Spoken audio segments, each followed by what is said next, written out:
Okay. All right. Good morning. Thank you, everyone. Just going to do roll call really quick. Ava, Present. Isha has not joined us yet. Adrian has not yet joined us. Daryl, Present. Josh will not be joining us this morning. Sal, If you said Sal, then I'm here. thank you.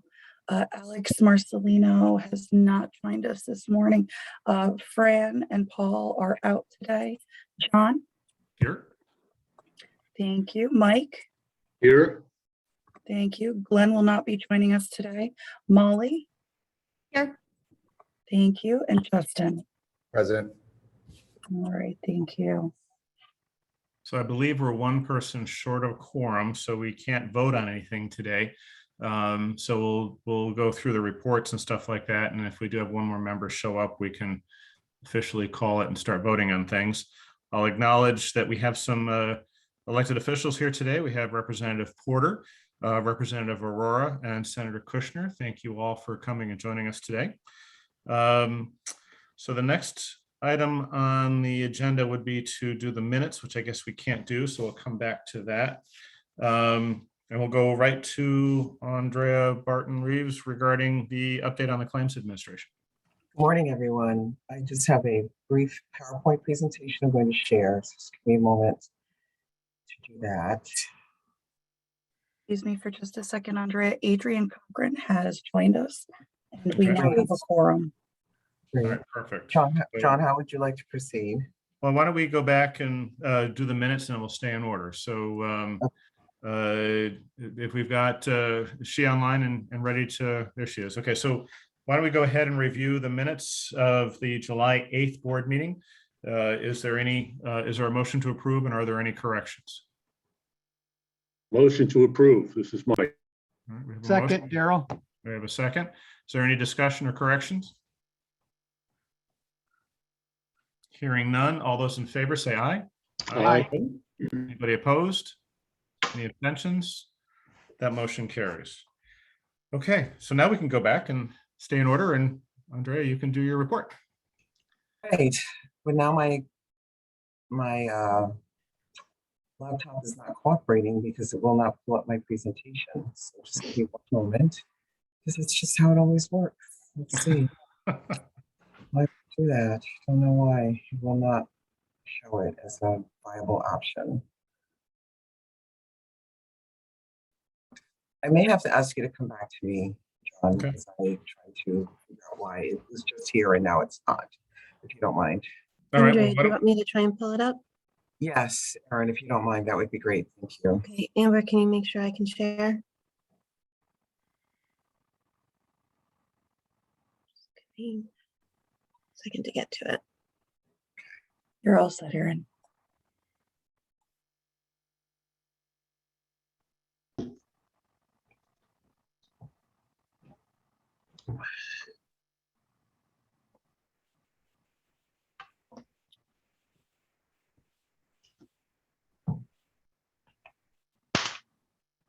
Oops, sorry.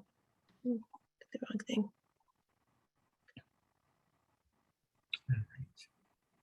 Great. Okay. Thank you. All right, it's still wouldn't cooperate. So I just have a few slides to provide you an update of where we are with claims administration. So as a reminder, our goal is to be able to accept applications for benefits starting in December of this year, so that we will be able to pay benefits according to the statute starting in January. The statute allows for benefits to, well, it mandates that benefits should be payable starting in January of 2022, but no later than February. But in order for us to get an appropriate head start on that process, we need to take applications in sooner than benefits would be made payable. So the December 1st date is the one that's been set in order to accomplish that goal. Next slide, please. Here's a summary of what we've been able to accomplish today from about May until now. So all of the workflows for every claim type are complete, and that means for your own serious health condition, that of a loved one, military leave, exigency leave, family violence, all of those workflows for every claim type are complete, including all of the scripts that the claims people will be using as people are calling. Claims can be made online, by mail, or by phone. The internal claims review escalation process is finalized and complete, and Erin and Michael Cesar have already approved those and reviewed them, so they are ready for use. The claims processing system itself, those baseline configurations, meaning the way in which claims will move from the beginning until the approval process, is already set up. And we have at least 30 different scenarios of benefits calculations for people that work one job that with 40 hours, to those that have multiple jobs, those that may have all different configurations of their work. We have at least 30 of those scenarios, and all of those benefits calculations are currently being tested according to the formula in the statute. All of the letters and the forms that are needed for claims processing have already been created and reviewed, and they're being approved, and actually have already been approved by Erin and our HR subject matter expert, who is Kathy Mihalik. And they're being translated right now into at least Spanish and perhaps some other languages as well. There's a staff training plan that's already in place. And what we've been developing for HR teams across the country, across the state, who will be introducing paid leave as well as the changes to the FML.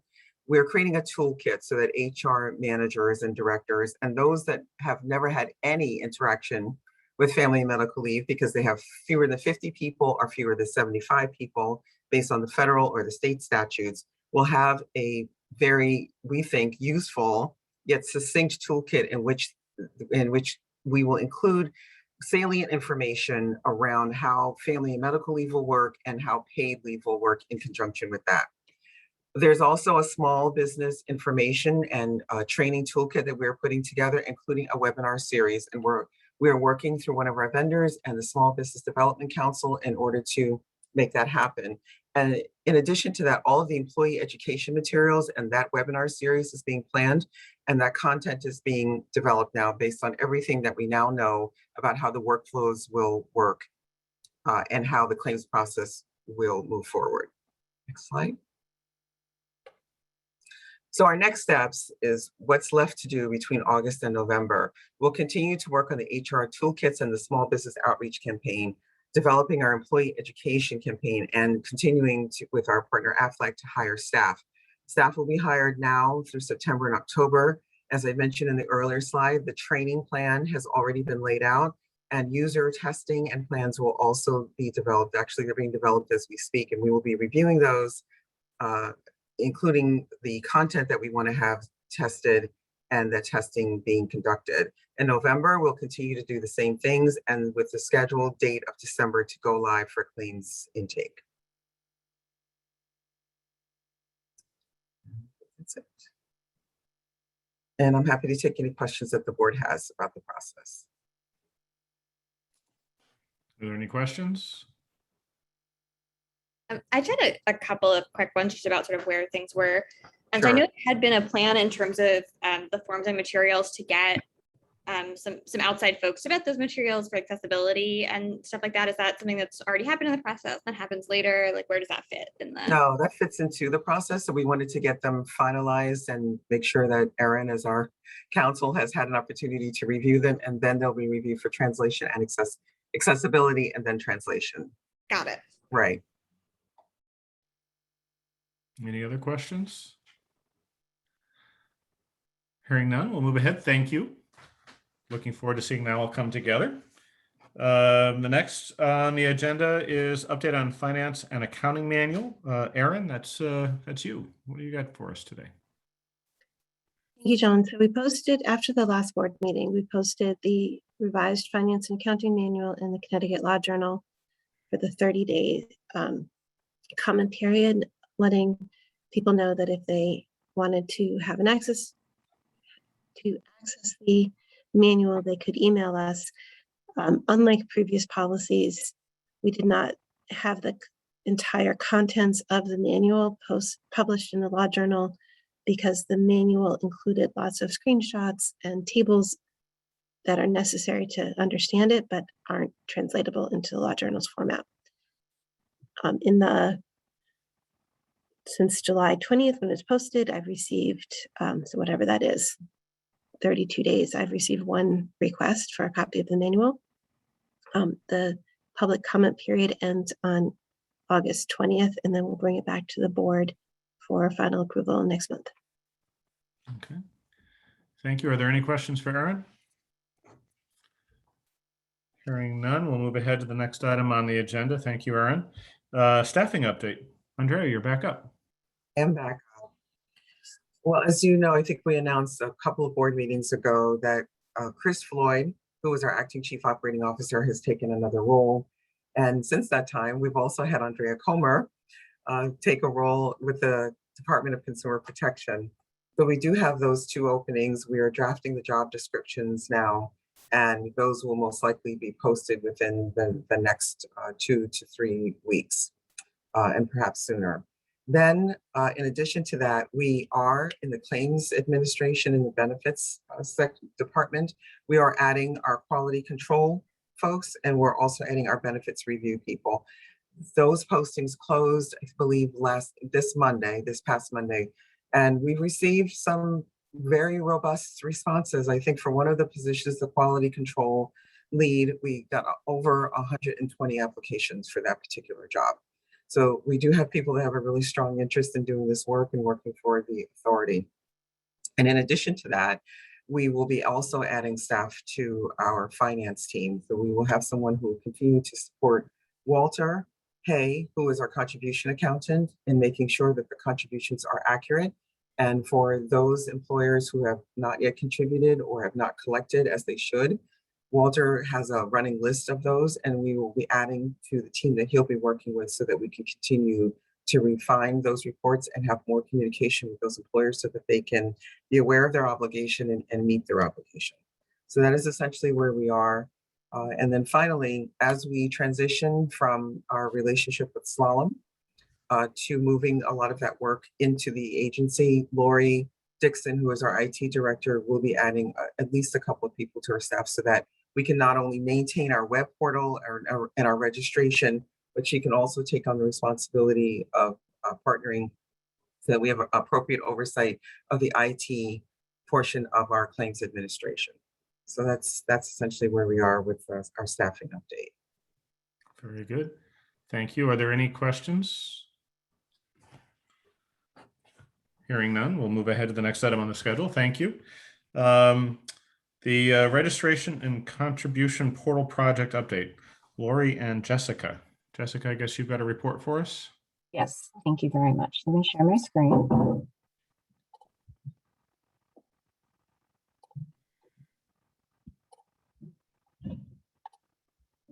All right, can everyone see that okay? Yes. Great. Let me see if I can get it to the slideshow mode. That's interesting. Let me actually take it out of slideshow mode. For some reason, it is not letting me see it appropriately. Yeah, it's got your notes posted there for some reason. Yeah, Zoom is just not cooperating this morning. It really isn't. My apologies.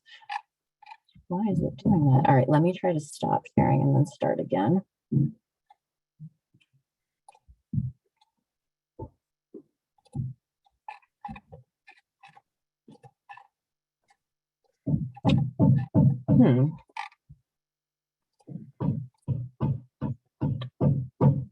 Just perhaps open it in the desktop app. That usually will fix your formatting issue.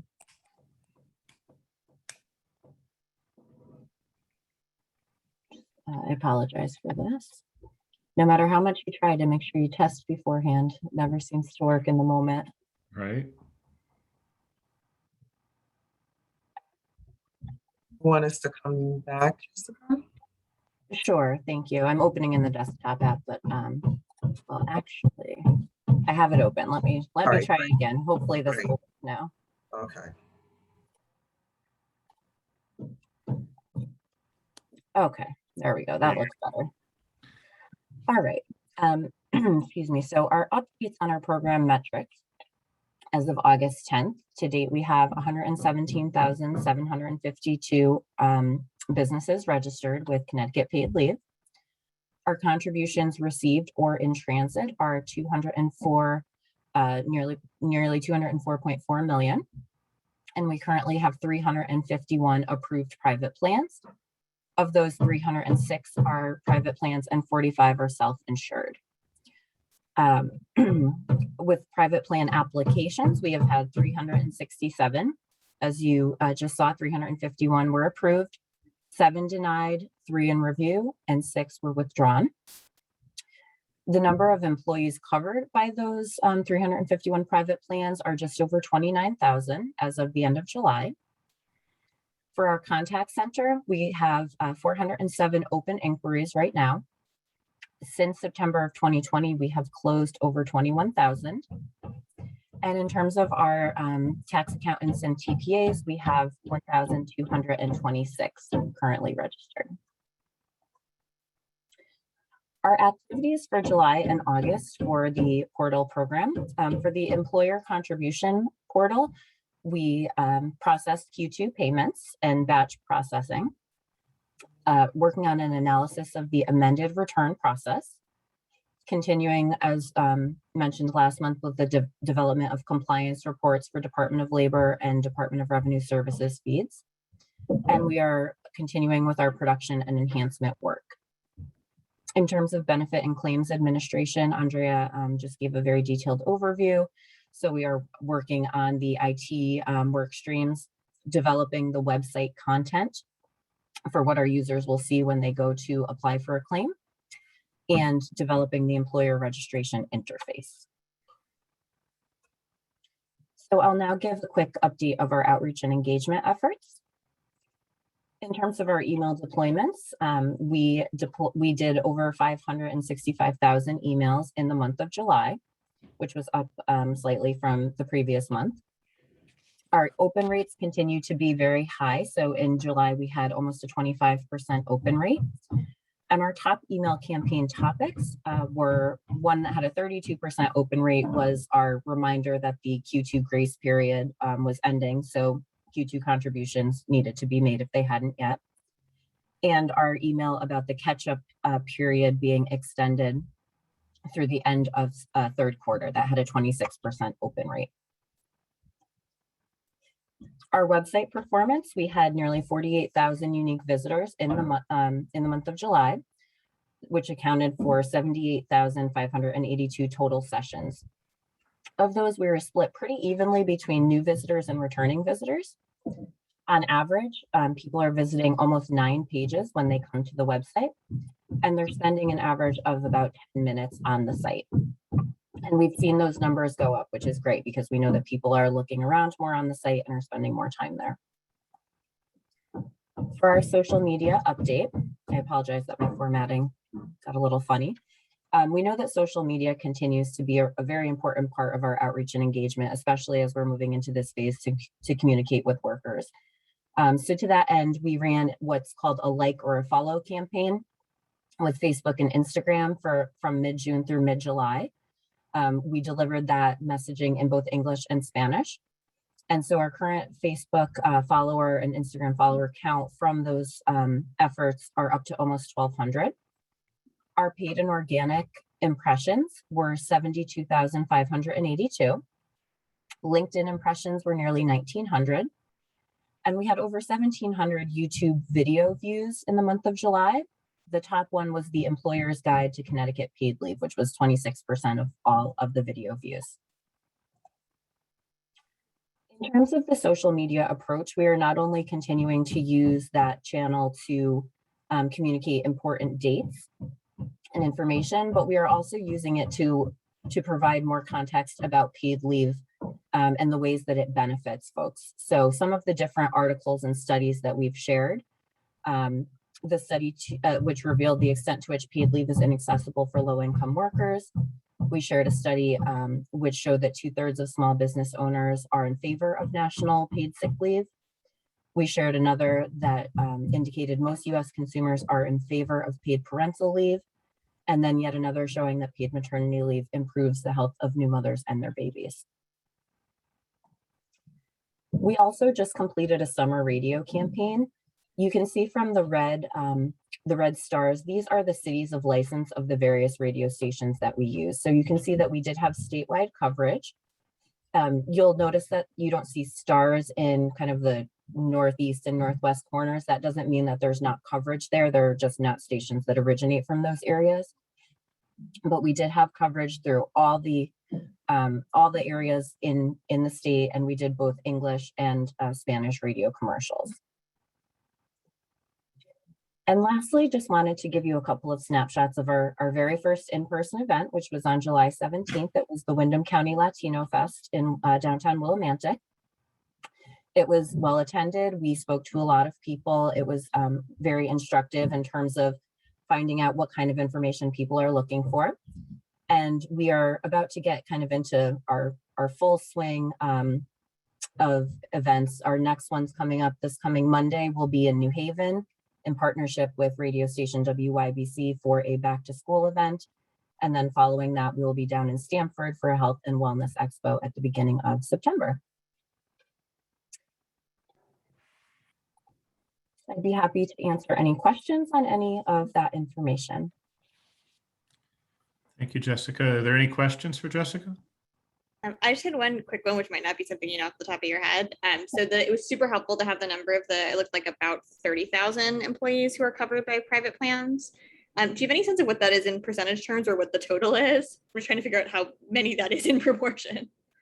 I see Erin nodding. She's ready to answer. You have that. The vast majority are small employers. I think I'm just gonna quickly find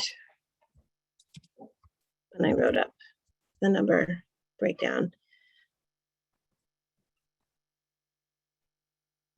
And so I can tell you that there's like 5 or 6 that have more than 1,000 employees. And okay, so 300 of the approved plans are for employers with fewer than 50 employees. 43 have are from employers with 50 to 100 employees. There are 14 plans for employers with 100 to 200 employees. 10 plans are employers with 200 to 300 employees. 14 plans were for employers with 300 to 1,000 employees. And at the end of July, there are only 4 private plan employers with more than 1,000 employees. We have since then received a couple more plans, one of which has a large number of employees. So now we've got 5 employers with about over 1,000 employees. So as I said, the vast majority are for very small companies. Got it. Sorry, sorry, go ahead. Sorry. We're comparing the private employers with the DOL data feed to make sure that we have accurate employment numbers. So I think I stated my, sorry, go ahead.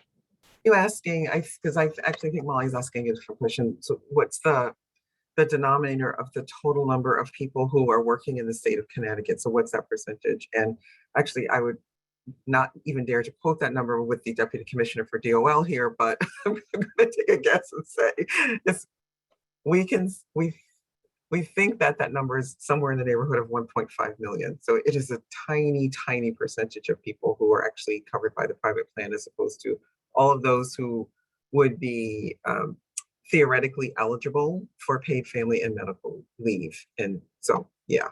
Got it. That was my question. Thank you. That's what I thought. Okay. All right. Hi, this is Mike. I have a question. One of the early slides noted that we have about 117,000 registered employers. And my question is, do we have any sense for how many are yet to be registered? How close are we to as many as we're going to get? We do, Mike. So there was a comparison done between those employers who are in the DOL database, meaning that they're at least preliminarily identified as having 1 or more employees and having unemployment insurance obligation, and comparing that to the number of employers that we have registered. And that gap in the beginning was about 19,000.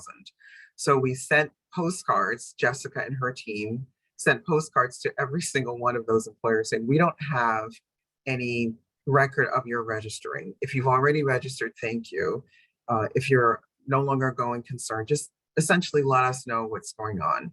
Right now, we are probably at around a little under 17,000. So we've been able to eliminate a number of those employers from that round of postcards. Then a second round has gone out and we're waiting for those. What we don't know is whether or not these are businesses that even are in existence anymore, right? We don't really know that. What we know is that we just have that difference between what DOL has and what we have. And we're still just continuing to try to refine that database.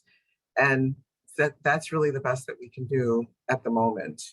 But what I will note is that when we made our announcement of registrations at the end of the first quarter, that number was 108. And now we're closer to 118,000 businesses.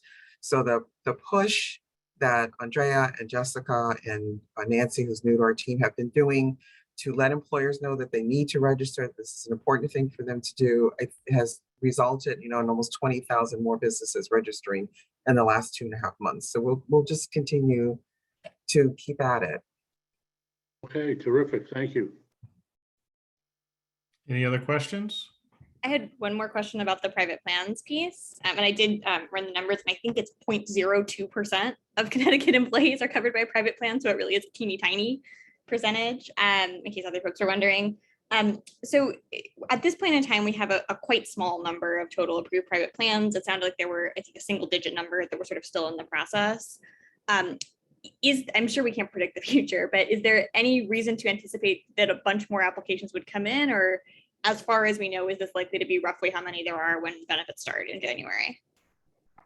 So the vast majority of the private plan applications came in before the end of the first quarter. And then in the second quarter, we got a couple dozen applications. And since then I've received a handful. So I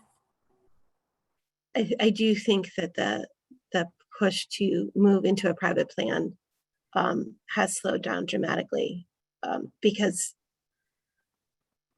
they've been contributing. And so once you start contributing, I think the incentive to switch over is reduced.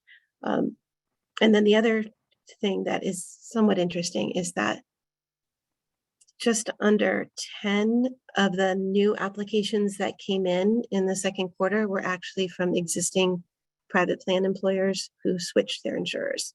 So it's slowed to a trickle. Thank you. That's very helpful. Any other questions? Thank you, Jessica. We'll move on to the next item on the agenda, which actually, Jessica, I think you're part of, is the committee reports. And the first item is the Outreach and Engagement Committee. That is Eva and Jessica. Eva, do you have some things you'd like to share? We met. We didn't have any formal business that we voted on. We had a presentation from the team. I'm not sure, Jessica, did you want to take it from there with notes of? Sure. So we had spoken about as Andrea mentioned, the HR toolkit that's in development, which has been a big focus.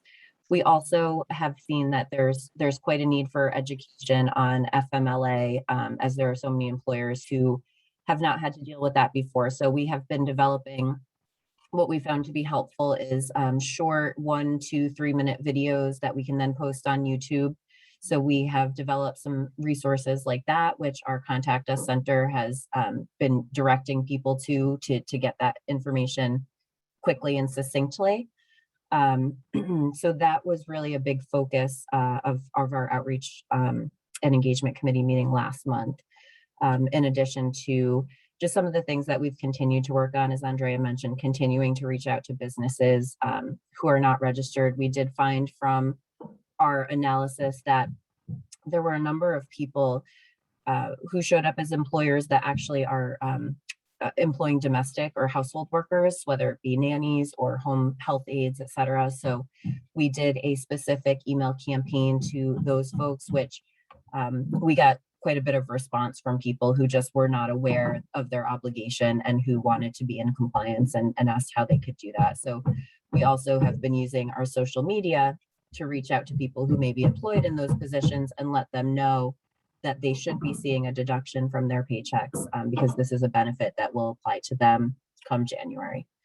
Those were kind of the key points from that meeting. Jessica, Yes. the video that you shared, is that a link that people can find? Like, where is that accessible? Just so that the board members have a view. I just think it was pretty wonderful. Or when can we expect that to be visible to others? Sure. So that's on our YouTube page. I believe it's just titled CTFMLA versus CTPL. And since then, I have done another version, which remains to be uploaded, but translated into Spanish with the voiceover.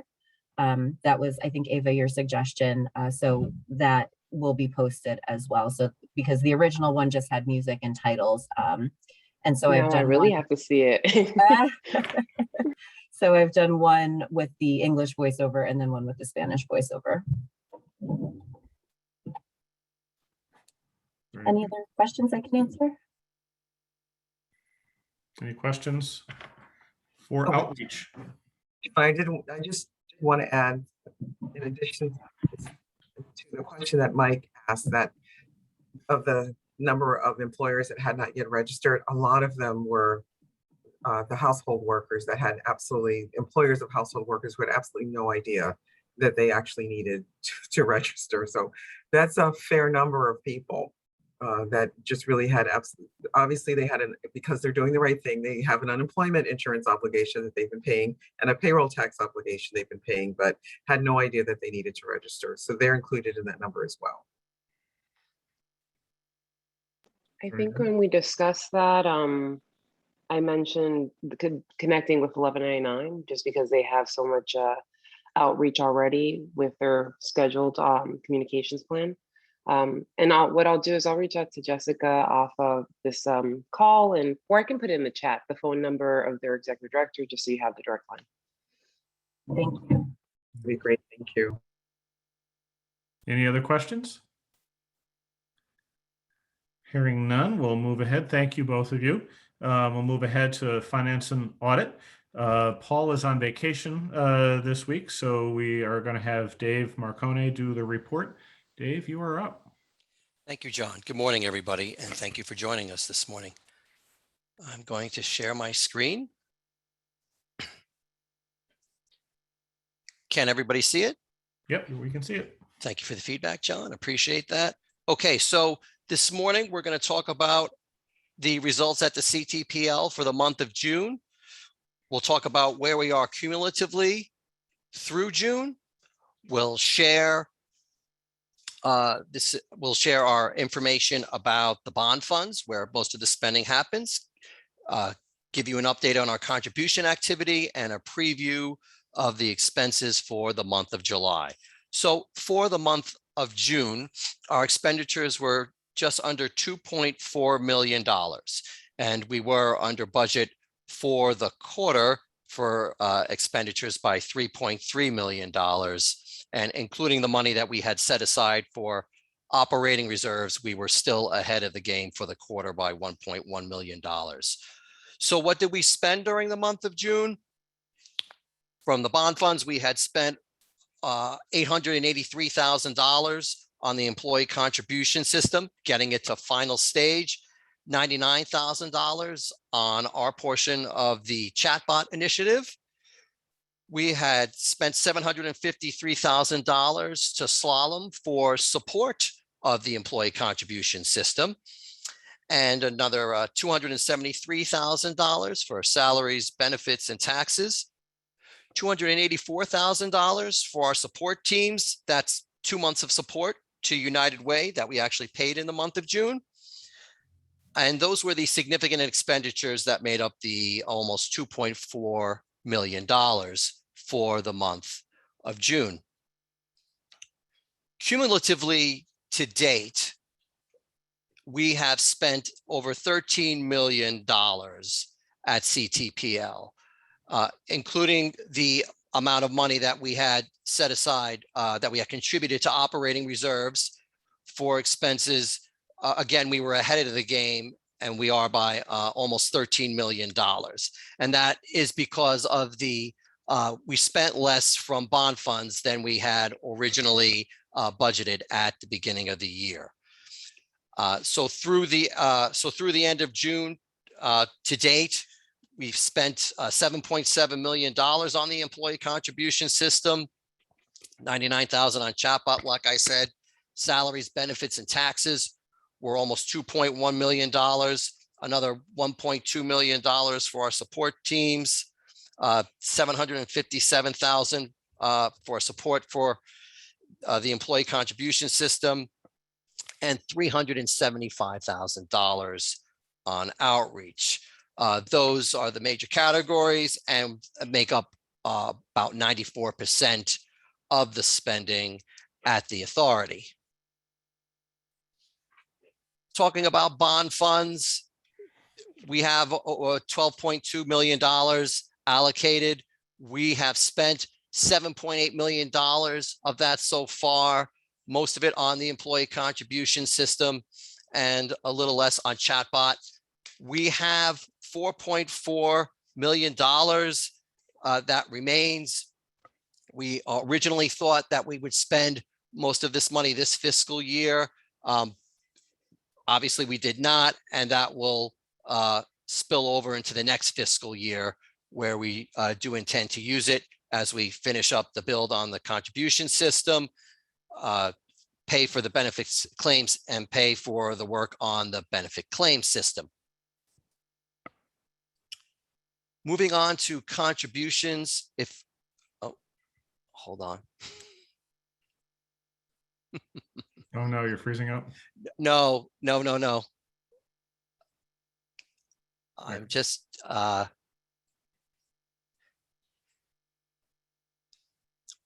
okay. I uploaded the new version of Zoom, and it does not work a little bit like the old one, so I have to find where the buttons are. Okay. Contribution activity through the end of June was $106 million. That was about $2 million higher than the prior month. Not a lot of activity because most employers and the TPAs tend to pay at the last minute, and that would be the end of July. So as Jessica said before, the number was a lot higher. By the end of July, we had almost $204 million. So roughly for the current quarter, we had collected $101.5 million, which was on par with the first quarter.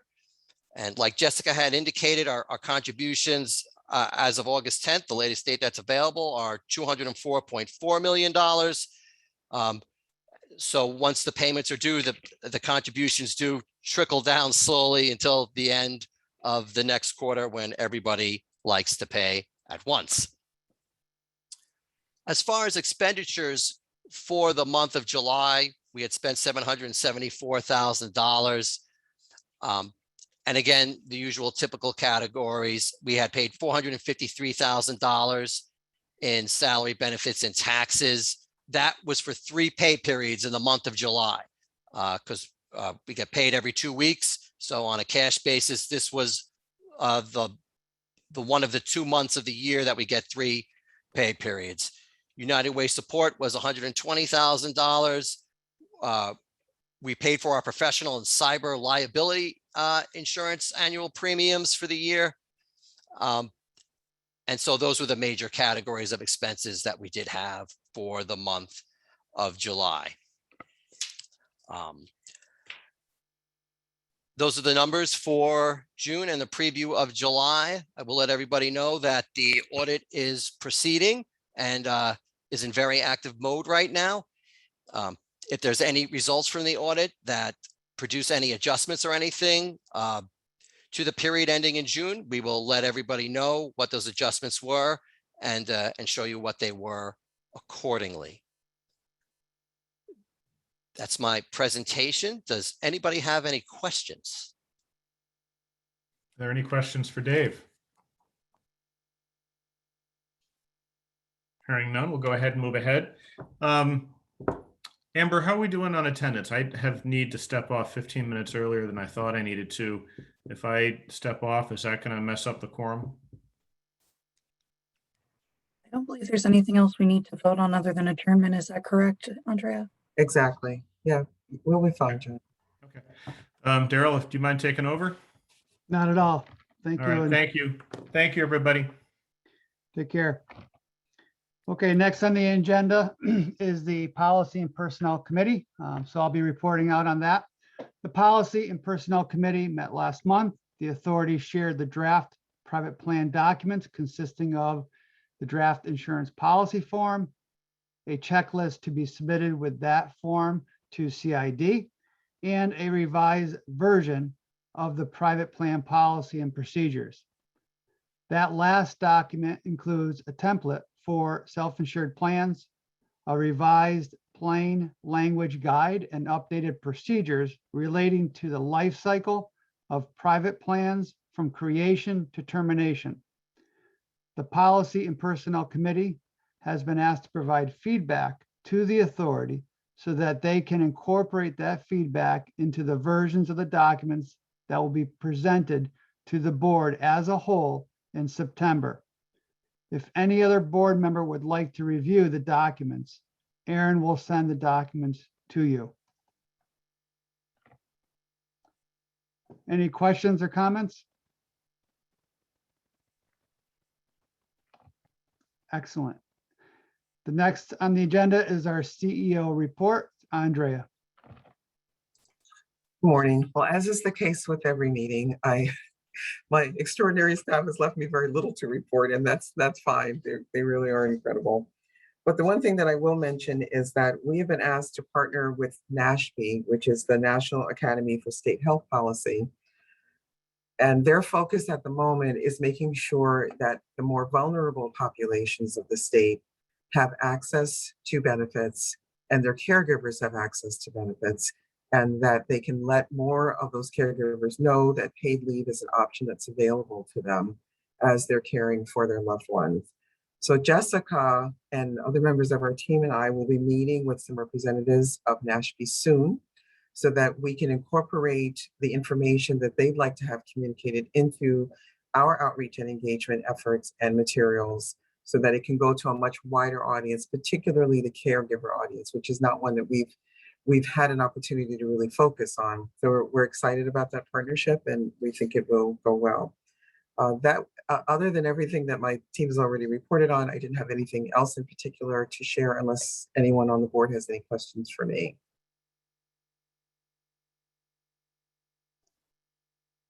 Thank you, Andrea. Thank you.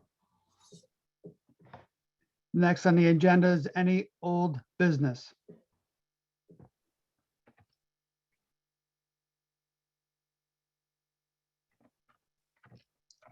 Next on the agenda is any new business. Well, I do want to mention, in case other board members were not aware, that we did receive Henry Zaccardi's resignation from the board, which saddened all of us. He was an extraordinary board member from the very beginning, but Henry was in retirement when he joined the board, and I think he's made a decision that he wants to enjoy retirement in its entirety, its fullness. So he's stepped away. We've thanked him profusely for all of his service, and we'll just continue to move forward. So just wanted to mention that. Excellent. Yeah, it is very sad. And Henry's been a very dear colleague to a lot of us. And he certainly provided mentorship to myself and hopefully to others as well. And we'll miss him. Thank you, Andrea. The next is the adjournment. I need a motion. Motion to adjourn. A second. Second. All in favor? Aye. Aye. Aye. Any against? Abstentions? The motion carries. Everyone have a great week. Thank you.